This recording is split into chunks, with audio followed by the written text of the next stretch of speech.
आज जो हमारे यहाँ पर गेस्ट हैं उनके 1 मिलियन से ज्यादा सब्सक्राइबर्स हैं यूट्यूब पे और पर्सनल फाइनेंस के अंदर he is one of the top creators in India. इन्होंने सीए किया हुआ है, सीएफए किया हुआ है, उसके अलावा एलएलबी भी करी हुई है। Let's give an energetic and warm welcome to the one and only Anant Ladda.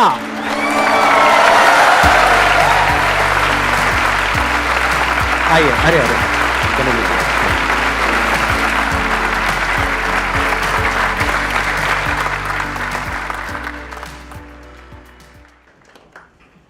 Sir, मेरे पास मोनिका मैम का फोन आया था।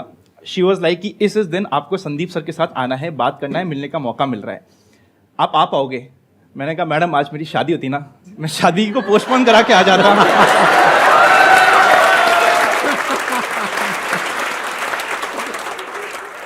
इनका जो एक्सपीरियंस है, इनकी जो अंडरस्टैंडिंग है वो नेक्स्ट लेवल है।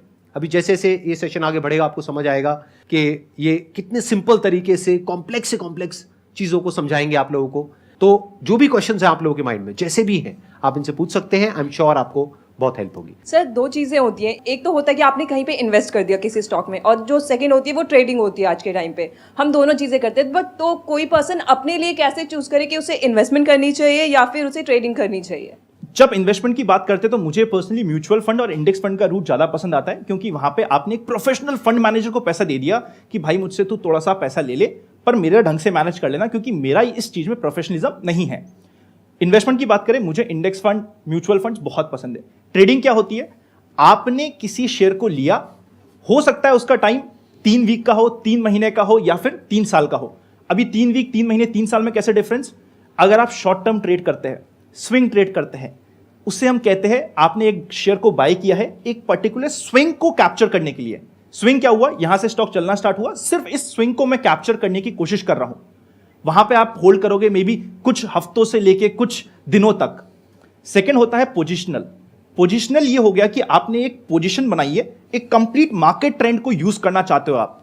आपका टाइम होराइजन यहां पे हो जाता है मे बी 1 महीना, 2 महीना, 3 महीने के आसपास, मैक्सिमम 6 महीने तक आप कह सकते हो कि आपने पोजिशनली उस स्टॉक में एक पोजीशन बनाई है। लास्ट और सबसे डेंजर स्टाइल होती है इंट्राडे, कि आज बाय किया आज ही सेल करना है मुझे। दिक्कत किसी में नहीं है, everything works in this market, पर आपको देखना पड़ेगा कि आपके लिए क्या वर्क करता है। अगर आपको रातों रात अमीर बनना होता है, आप 2 में से एक काम करते हो। पहला, रैंडमली आके कॉल या पुट बाय करते हो कि भाई मैंने देखा था 5 गुना हो गया यार लास्ट एक्सपायरी में, ये कॉल कि भाई मेरे को इमीडिएटली डबल करना है या 5 गुना करना है पैसा। या फिर आप ऐसे स्टॉक में बाय करते हो जो बिल्कुल खत्म है, पेनी स्टॉक। ओनली पेनी पीपल बाय पेनी स्टॉक की 5 रुपए का मिल रहा है, 5 पैसे का मिल रहा है, इससे सस्ता क्या ही होगा और कितना ही टूट जाएगा। मैं तो कहता हूं अगर आपको पेनी स्टॉक बाय करने की इच्छा है ना, आप मत करो। आपको बेटर प्रोबेबिलिटी देता हूं, आपका पैसा भी जल्दी जल्दी बनेगा। कसिनो में आप खेलो रूले, रेड और ब्लैक, इमीडिएटली आपके पास जवाब आएगा। 48% चांसेस है आपका रेड आएगा, 48% चांस है आपका ब्लैक आएगा, बीच का 3-4% वो ग्रीन का हो गया। 48% की विनिंग प्रोबेबिलिटी, और टाइम जो आप चाह रहे हो कि जल्दी हो तो इमीडिएटली होगा। पर stock market is serious business, इसको सट्टा बाजार मत बनाओ। यहां पे अगर आप पेनी स्टॉक बाय करते हो, आपकी विनिंग की क्या प्रोबेबिलिटी है? 1%, 2%, 3%, कि आप एकदम ही भगवान के बंदे हो गए, भगवान ने आपके ऊपर आशीर्वाद रखा है, 4% मान लो। यहां पे मैंने आपको डबल पैसा करने का 1 सेकंड में ऑप्शन दिया है 48% प्रोबेबिलिटी के साथ। तो ये ना सीरियस बिजनेस है, इसको सट्टा बाजार मत बनाना। तो इसीलिए अगर आप ट्रेडिंग करना चाहते हो, स्किल को सीखने के लिए अगर आप टाइम देने के लिए रेडी हो, तब तो आप ट्रेडिंग करो। अगर आपको लगता है कि नहीं मेरे को रातों रात अमीर बनना है, तो आपका इनिशियल थॉट ही खराब है, आप छोड़ दो। स्टॉक मार्केट में क्या होता है, आप पैसा देते हो, शेयर लेते हो इन एक्सपेक्टेशंस कि आपका पैसा बनेगा। जिस लाइफ में आप अभी हो, जिस एज में आप अभी हो, आप जब स्टॉक मार्केट को टाइम देते हो, आप यहां पे अपना टाइम ट्रेड कर रहे हो। आपने टाइम दिया, जिसके अगेंस्ट में थोड़े बहुत पैसे भी आपने साथ में लगा दिए, थोड़ा बहुत 100, 200, 500, 1000 रुपए आया। पर क्या आपका टाइम अभी जिस एज में आप हो, स्टॉक मार्केट में टाइम देने के लिए वर्थ है? ध्यान से सुनना बहुत बड़ा पॉइंट है ये, और ये आप लोगों की एज ग्रुप में ये समझना बहुत इंपॉर्टेंट है। चाहे इन्वेस्टमेंट करना हो, चाहे ट्रेडिंग करना हो, पहले पैसा होना तो चाहिए ना जेब में। अगर आपने कम पैसे पे ट्रेडिंग करी भी या इन्वेस्टमेंट करी भी और थोड़ा बहुत पैसा आ भी गया, तो कम पैसे पे कितना पैसा आएगा? कम ही आएगा, ज्यादा कैसे आ जाएगा? तो अपने उस टाइम को इन्वेस्ट करना है अपनी स्किल पे। ये आप टाइम को ट्रेड कर रहे हो, आपका टाइम अभी बहुत वैल्यूएबल है। कई बार हम लोग ये सोचते हैं कि एजुकेशन से क्या फर्क पड़ जाएगा, XYZ ने बहुत अच्छा कर दिया। मैं तो कहता हूं विनिंग की प्रोबेबिलिटी, हम मैथ्स के आदमी, हमें मैथ समझ आती है। अगर मैं अच्छी एजुकेशन के बाद सक्सेसफुल होने की कोशिश करता हूं, मेरी शायद वहां पे प्रोबेबिलिटी 70, 80, 90% है। बिना एजुकेशन के शायद 1, 2, 3, 4, 5%। तो अगर आप इस समय अपने टाइम को ट्रेड करके अपनी एजुकेशन, अपनी फाउंडेशन स्ट्रांग कर सकते हो तो उस पर फोकस करो। बहुत बड़ी बात कह रहे हैं जिसमें एक्चुअल में इनका नुकसान है, क्योंकि अगर आप ट्रेडिंग शुरू कर देते हो या स्टॉक मार्केट में चले जाते हो और इनके चैनल पे जाते हो, जाकर के इनकी वीडियोस देखते हो, करते हो, तो उसमें इनका बेनिफिट है। लेकिन ये अपने नुकसान की बात कर रहे हैं आपके फायदे के लिए, जो बहुत बड़ी बात है। ये क्या कह रहे हैं कि अभी अपनी पढ़ाई पे फोकस करो, इनके चैनल पे आप 2 साल बाद आ जाना, 3 साल बाद आ जाना, कोई दिक्कत नहीं है। जल्दी क्या है, मैं ठीक कह रहा हूं ना? बिल्कुल सर। सर ये कौन सा कहीं जाने वाले हैं?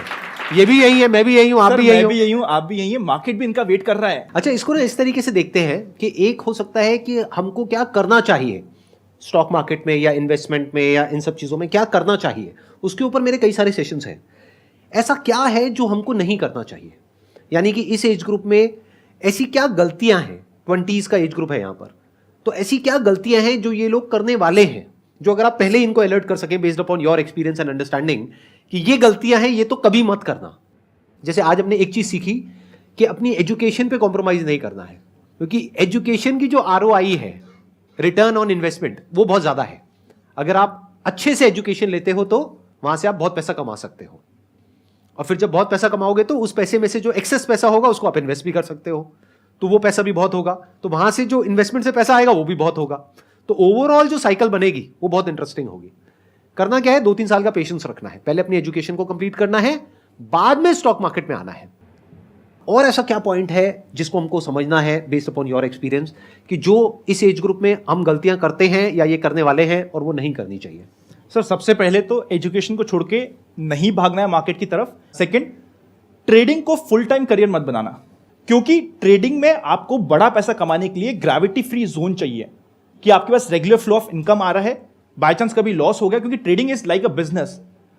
वरना आप ट्रेडिंग को बिजनेस की जगह होपिंग गेम लगा लोगे। It is a serious business, not a hopping game.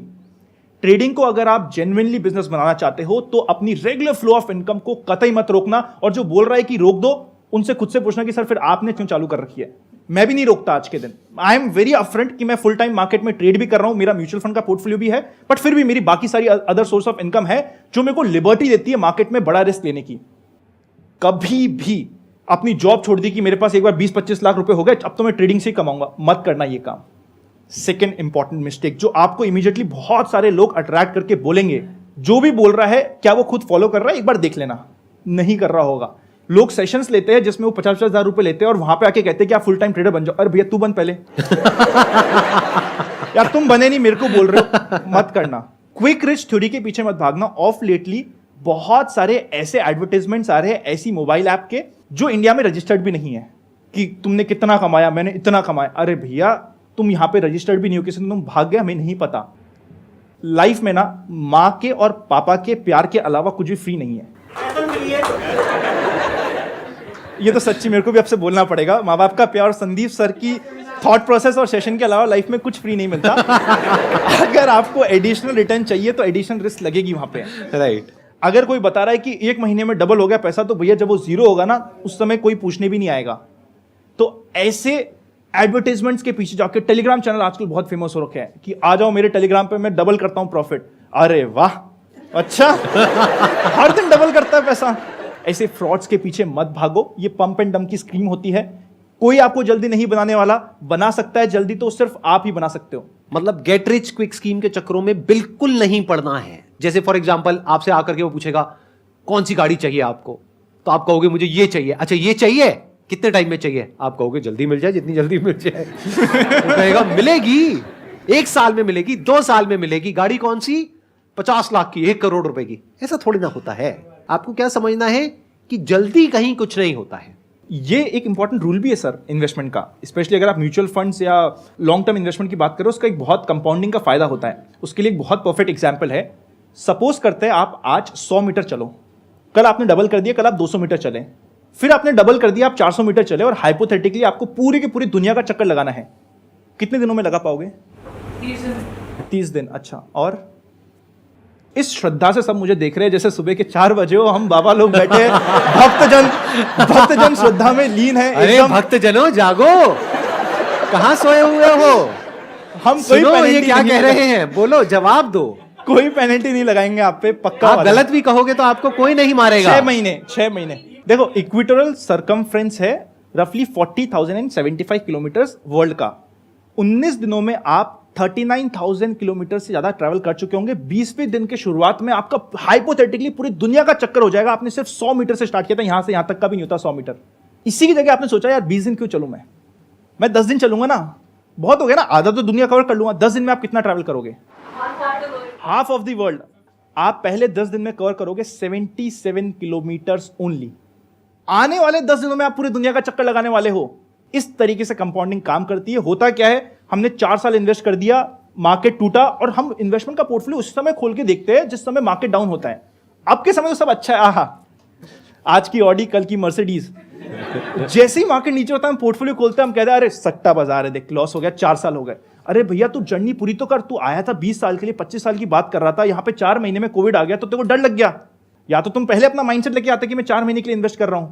आपको मंजिल तो पता होनी चाहिए ना, वरना तो आप कहीं पे भी चल जाओ, कहीं ना कहीं तो पहुंच जाओगे। सपोज करते हैं मैं इधर एक चौराहे पे खड़ा हूं, एक पर्सन मेरे पास आता है, आप ही मेरे पास आते हो, बोलते हो ये कहां जाएगा, मैं कहता हूं ये आपको संदीप सर के पास ले जाएगा। ये कहां जाएगा, मैं कहता हूं भाई ये रास्ता आपको कोटा ले जाएगा। ये कहां जाएगा, ये आपको नॉर्थ में ले जाएगा, शायद आप कश्मीर पहुंच जाओगे। फिर कहता ये कहां, भैया तेरे को जाना कहां है, का मुझे नहीं पता। तो भाई तू कहीं पे भी चल जा, कहीं ना कहीं तो पहुंच जाएगा। इसलिए आपको पता तो होना चाहिए आपने कितने समय के लिए इन्वेस्ट किया है। अब आपने 20 साल के लिए इन्वेस्ट किया है, 20 दिन बाद मार्केट में कोई क्रैश आ गया, आप उससे क्यों डर रहे हो? कंपाउंडिंग को टाइम तो दो सर। अच्छी चीजों को वक्त लगता है। यहां पे आने के लिए भी आई एम वेरी श्योर आपको वक्त लगा होगा। सो सर ये पॉजिटिविटी के लिए भी हमें टाइम तो देना पड़ेगा सर, कुछ ना कुछ समय देना पड़ेगा। जिस दिन सर का ये आया था कि सर मीट कर रहे हैं, I think I was the first one, क्योंकि मैंने इमीडिएटली सर का channel Touchwood is the only channel जिसमें मैंने सब्सक्राइब करके बेल आइकन बचा रखा है। मैं कहा इसके ये वीडियोस चाहिए, और कोई एक इसके अलावा एक और चैनल मेरे पास सब्सक्राइब नहीं है। इमीडिएटली मैंने शायद भर दिया होगा फॉर्म, मुझे शायद 2-2.5 महीने लग गए। अच्छी चीजों को टाइम लगता है, गुड थिंग टेक्स टाइम। थोड़ा सा वक्त दो, इन्वेस्टमेंट में थोड़ा सा कंपाउंडिंग को टाइम तो दो सर। वो 11 दिन से लेके 20 दिन तक रुको तो सही, आप पूरी दुनिया का चक्कर भी लगाओगे। एक्सीलेंट पॉइंट, बहुत बढ़िया। वो गोल क्या होना चाहिए? अभी ये गोल की बात कर रहे थे कि गोल होना चाहिए फाइनेंशियल प्लानिंग में। वो गोल क्या होना चाहिए? Patience is not a goal, patience is a virtue जो आपको वहां पे जाने में हेल्प करेगा। गोल क्या होना चाहिए? 40s में मेरे पास इतना अमाउंट होना चाहिए कि मैं उससे कुछ अपना बना सकूं, घर बना सकूं या कुछ भी बना सकूं। Exactly, let's give a big hand for her. है ना, परफेक्ट है ना बात। मतलब बेसिकली आपका गोल शॉर्ट टर्म होना ही नहीं चाहिए। अगर एक्चुअल में आप पैसा अच्छा बनाना चाहते हो तो, अगर अभी आपकी एज है 20 साल, तो आपका गोल यह होना चाहिए कि 20 साल बाद यानी 40 साल की एज में मेरे पास में इतना पैसा होना चाहिए। तो इसका मतलब क्या है, एक बार आपका गोल बन गया तो अब इस गोल से हटना नहीं है, क्योंकि मार्केट क्या करेगा, कभी ऊपर जाएगा, कभी नीचे जाएगा, कभी ये होगा, कभी वो होगा, देखना ही नहीं है, दिमाग ही नहीं लगाना। आपको बस मोटा मोटा दिमाग में ये बना करके रखना है कि जो आने वाले 20 साल हैं वो इंडिया के हैं। I am not just saying it, you can see it for yourself. देखो एक बार इंडिया में क्या हो रहा है, किस तरीके से हो रहा है। Do you buy this point? 100% connected with this point. I can prove this point. करिए प्रूफ। मजा आएगा, करते हैं। हाँ बताइए। आप मुझे बताइए कोई भी इकोनॉमी ग्रो कब करती है? नॉट ओनली इंडिया, कोई सी भी इकोनॉमी ग्रो कब करती है? सर मेनली उस इकोनॉमी में डिमांड हो जिसको फुलफिल करे, कंपनी सप्लाई करें, तो इससे एम्प्लॉयमेंट जनरेट होता है, और एम्प्लॉयमेंट जनरेट होगा तो लोगों को स्पेंडिंग सैलरी मिलेगी, और उस स्पेंडिंग सैलरीज बढ़ने से और नए बिजनेस क्रिएट होंगे और सप्लाई बढ़ेगी। बिल्कुल सही। स्पेंडिंग पावर जो सबसे मेन वर्ड था, खर्चा, क्योंकि किसी का खर्चा किसी की इनकम होती है, नॉर्मल अकाउंट से। अब हमें यह सोचना है कि क्या इंडिया में खर्चा होगा। उसके लिए क्या करते हैं, सपोज करते हैं ये एक बड़ा सा हॉल है, हमारे यहाँ पे 100-150 लोग बैठे हैं। अभी तो यहाँ पे सारे यंग है, बट फिर भी आप घर पे आके एक्सरसाइज करेगा। घर को 2 पार्ट में डिवाइड कर दीजिएगा। एक तरफ ऐसे लोग रखिए जिनकी एज 30 से ज्यादा है, दूसरी तरफ ऐसे लोग रखिए जिनकी एज 30 से कम है। आप अपने दिल पे हाथ रख के बताइएगा, मोर ऑफन देन नॉट, कुछ एक्सेप्शन हो सकते हैं, कौन ज्यादा सक्सेसफुल है, किसके पास ज्यादा पैसा है, कौन लाइफ में ज्यादा सेटल्ड है। 30+। महंगा फोन किसके पास है? बिलो 30। इंडिया में 40 करोड़ लोग ऐसे हैं जिनकी एज 20 से कम है। बच्चे खर्चा करते हैं। जब हम गोल भी बनाते हैं, बच्चे की एजुकेशन, बच्चे की मैरिज, बच्चे के लिए मेरे को ये घर बनाना है, बच्चे के अराउंड हमारे बहुत एक्सपेंडिचर होते हैं। आपने खुद ने प्रूव किया कि महंगा फोन 30 की एज के कम है। India is one of the youngest nation in the world. खर्चा सोचो कितना होगा। जब खर्चा होगा, किसी की इनकम बढ़ेगी, ऑब्वियसली इकोनॉमी बढ़ेगी। आप खुद मुझे बताओ, क्या आप आज से 10 साल बाद ज्यादा सक्सेसफुल हो गए, नहीं होगे? क्या आज से 10 साल बाद ज्यादा, आज जितना आप खर्चा कर रहे हो उससे ज्यादा खर्चा करोगे, नहीं करोगे? तो अगर आप खर्चा करोगे तो क्या कंपनीज ग्रो नहीं करेगी? तो आंसर आपके पास है। कोई वजह ही नहीं है कि ग्रोथ क्यों नहीं होगी अगले 20 साल में। जो भी चाहिए होता है ग्रोथ के लिए, एक बेसिक इंफ्रास्ट्रक्चर चाहिए होता है, इंटरनेट चाहिए होता है, एक यंग पॉपुलेशन चाहिए होती है, स्पेंडिंग पावर चाहिए होती है, अर्निंग पावर चाहिए होती है, वो सब आज हमारे पास में है और वो और इंप्रूव होता चला जा रहा है विद टाइम। पिछले कुछ टाइम में देखो कितनी यूनिकॉर्न्स बनी है। कंपाउंडिंग चल रही है सर, वहां पे भी लग रहा है। वहां पे भी कंपाउंडिंग चल रही है। हर कुछ दिन बाद देखो एक नई यूनिकॉर्न खड़ी हो जाती है। यूनिकॉर्न का मतलब सब लोग समझते हैं ना, मतलब एक ऐसी कंपनी जिसकी वैल्यूएशन है $1 billion, close to around 8,000 crore. ऐसी बहुत सारी कंपनीज हो गई हैं इंडिया में। तो अगर आप देखोगे, ध्यान से समझने की कोशिश करोगे, आने वाले जो 20 साल हैं वो इंडिया के हैं। तो इंडिया में फॉरेन इन्फ्लोज भी बढ़ने वाले हैं। तो अगर आज आपने प्रॉपर्ली इन्वेस्ट नहीं किया तो आप इस अपॉर्चुनिटी को मिस कर दोगे। 20 साल बाद बैठ करके रो रहे होगे। अब दूसरा पॉइंट आता है कि अगर आपको यह बात समझ आ रही है तो अपना गोल बनाओ 20 साल बाद का। मेरे से अगर पूछोगे मेरा गोल क्या है, वो है 20 साल कि अगर आज मैंने म्यूचुअल फंड में पैसा लगाया है, इंडेक्स फंड में लगाया है, मैंने डायरेक्टली स्टॉक्स में नहीं लगाया है, ना मैं ट्रेडिंग करता हूं, ना मैं स्टॉक्स में डायरेक्टली इन्वेस्ट करता हूं, या तो म्यूचुअल फंड्स के थ्रू करता हूं या इंडेक्स फंड के थ्रू करता हूं। तो मैंने जो अपना गोल बनाया हुआ है that is absolutely clear in my mind 20 साल। लॉन्ग टर्म में क्या होता है कि जो लॉस होता है ना या प्रॉफिट होता है वो परसीव्ड होता है, एक्चुअल नहीं होता है। दोनों में बड़ा फर्क है। ट्रेडिंग में क्या हो रहा है, आप शॉर्ट टर्म में कर रहे हो काम, तो 100 रुपए का 90 रुपए रह गया तो वो परसीव लॉस नहीं है, क्योंकि आपने लिया ही शॉर्ट टर्म के लिए था। आपने सोच करके लिया था कि मैं 1 महीने के लिए ले रहा हूं, तो 1 महीने के अंदर अगर वो 90 रुपए टच कर गया तो आपको बेचना है, ये रूल है आपका। नहीं तो वो 10 रुपए भी रह सकता है। बट लॉन्ग टर्म में क्या होता है कि जब आपने अपना एक गोल बना लिया, जो अभी थोड़ी देर पहले हमने बात करी थी कि अपना एक 20 साल का आपने गोल बना लिया। मानो मैंने अपना एक गोल बना लिया 20 साल का, मेरा मान लो 1 लाख का पोर्टफोलियो है, उसमें से 50,000 रुपए मैंने लगा दिया म्यूचुअल फंड में, 50,000 मैंने लगा दिया इंडेक्स फंड में। अब हुआ क्या, 5 साल बाद मार्केट क्रैश कर गया। हर 5-10 साल में एक बार एक बड़ा क्रैश आता ही आता है। मान लो आधे से क्रैश कर गया, तो क्या मुझे 50,000 का लॉस हो गया? लगाओ दिमाग। लॉस तब हुआ अगर मैंने वो लॉस बुक किया, यानी मैंने बेच दिया तो, मैं बाहर निकल गया तो। नहीं तो वो परसीव्ड लॉस है, वो किताबों में दिख रहा है, एक्चुअल में नहीं है, क्योंकि मार्केट फिर 1-2 साल बाद वापस से ऊपर आएगा।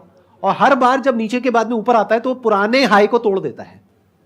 जैसे कोविड के टाइम पे जो पीक थी सेंसेक्स की, I think that was around 40-45,000 के आसपास में, और एक बार को मार्केट नीचे गया 26,000 तक भी गया था। अभी जो नई पीक बनाई है वो 62,000 के आसपास है। तो अगर कोविड के टाइम पे क्रैश हुआ मार्केट और आपने बेच दिया तो वो एक्चुअल लॉस हो गया आपका। बट अगर आपने होल्ड करके रखा, क्योंकि आपका मोटिव शॉर्ट टर्म है ही नहीं, आपका मोटिव 20 साल का है, तो लॉस कहां हुआ? लॉन्ग टर्म में तो आप 20 साल के लिए आराम से बैठे हो, आपको क्लियर नजर आ रहा है कि 20 साल में आगे ग्रोथ आनी ही आनी है, तो 20 साल में ये होगा, बस खत्म। तो 20 साल तक देखना नहीं है क्या ऊपर जा रहा है क्या नीचे जा रहा है। बिल्कुल ऐसा है जैसे किसी घर में आप रह रहे हो, आपने वो खरीदा घर मानो 50 लाख रुपए का। अब आपने डीलर से जाकर के पूछा, हाँ भाई कितने का है? उसने कहा 30 लाख रुपए का। तो क्या करोगे, घर बेच दोगे? क्या करोगे? रहोगे ना उसी घर में 2-4 साल, 5 साल, 10 साल, फिर वापस वो 1 करोड़ का हो गया तो क्या करोगे, बेच दोगे? बट मान लो आपकी एक विजन है, एक गोल है कि इस घर में मुझे इतने साल ही रहना है, मानो 20 साल तक रहना है, क्योंकि ये 3 BHK है जब तक कि आपके 2 बच्चे हैं। बट मान लो आपके बच्चे हो जाते हैं 20, तो अब आपको बड़ा घर चाहिए ना। हंस क्यों रहे हो? 20 ज्यादा हो गया क्या? कोशिश करो, सब होगा। एवरीथिंग इज पॉसिबल, आसान है। तो 20 साल में there is a strong possibility कि उस प्रॉपर्टी की वैल्यू जितने की आपने ली थी 20 साल पहले, उससे ज्यादा ही होगी ना। तो इसलिए गोल सेटिंग बहुत इंपॉर्टेंट है इन्वेस्टिंग में। सर आपने एक सबसे पहले तो बहुत प्यारी बात बोली। वैसे आप सारी प्यारी बोलते हो, मेरे को तो खुद को यहाँ पे बैठे बैठे मैं खो जाता हूँ, फिर मेरे को रियलाइज होता है उस बारी मेरे को भी बोलना है इतना। अभी तक सर आप मानेंगे नहीं सर, 1 साल पहले भी 1 साल नहीं 1.5 साल पहले तक भी मैं अप्लाई कर रहा था कि मैं वहाँ पे आ जाऊँ। नहीं आ पा रहा था बिकॉज मैं कोटा में रहता था। अब मुझे बाद में रियलाइज हुआ कि आप वो फिल्टर में हटा देते हो कि हम कोटा वालों को नहीं आने देंगे, सॉफ्टवेयर में नहीं आता है, सॉफ्टवेयर में हटा देते इनफैक्ट हैं। यहाँ पे कुछ लोग आए होंगे कोटा से, कोई आया है दिल्ली के बाहर से? कितने लोग आए हैं? इन्होंने क्या किया होगा, रजिस्ट्रेशन करते वक्त अपना मुझे सिटी डाला दिल्ली, सर मुझे तब आ लगा गया। सर मुझे लगा कि नहीं मैं सच्चा रहता हूँ, सच आ जाएगा किसी दिन, तो वो मैं फंस गया सर उसमें। बट सर आप इतना मस्त बोलते हैं ना, इतना मजा आ रहा है मुझे यहाँ पे, आप बिलीव नहीं कर सकते कि मैं कितना खुश हूँ अभी। My pleasure. हाँ बताइए तो अब मैं फिर भूल गया मैं इतना नर्वस ना, मैंने मेरी वाइफ को प्रपोज किया था ना, उस समय मैं नर्वस नहीं होता जितना मैं यहाँ पे अभी सर के सामने बैठ के, इतने मजा आ रहे हैं ना। आप थोड़ा सा बताएंगे आपने अपनी वाइफ को कैसे प्रपोज किया था? थोड़ा टॉपिक को चेंज करते हैं ना, मतलब कैसे मिले, क्या थोड़ा लव स्टोरी बीच में एक? सर अरेंज मैरिज है, फैमिली ने मिलाया था, मिलाने के रफली 3 महीने बाद तक मैंने रिप्लाई नहीं दिया बिकॉज मेरे एक एग्जाम आया हुआ था। मैंने कहा मैं एग्जाम के बाद इस पे ध्यान लगाऊंगा, क्योंकि घर वाले बोल के रखे थे कि बेटा प्यार मोहब्बत धोखा है, पढ़ ले बेटा मौका है, तो मैं पढ़ने पे ध्यान दे रहा था। फिर जब शादी फाइनल हुई और रोका हुआ, सो इनकी फैमिली बहुत ही चिल्ड थी, सो हम लोग शादी से पहले भी काफ़ी घूमे, काफ़ी वेकेशंस हुई। एक्चुअल प्रपोज मैंने इन्हें किया था हमारे हनीमून पे, जब हम न्यूजीलैंड गए थे। हम लोग ने स्काई डाइविंग करी, ये स्काई डाइविंग करके नीचे आया और नीचे लिखा हुआ था will you be my wife, इस तरीके से प्रपोज किया था। बहुत बढ़िया। Thank you so much for coming, Thank you it so means a much, lot sir. To me and to everybody जो लोग यहाँ पर हैं और जो लोग वीडियो में देख रहे हैं, सबको आज आपसे बहुत कुछ सीखने को मिला, मुझे पर्सनली बहुत कुछ सीखने को मिला। Thank you so much for coming sir completely my pleasure, thank you. Thank you ji.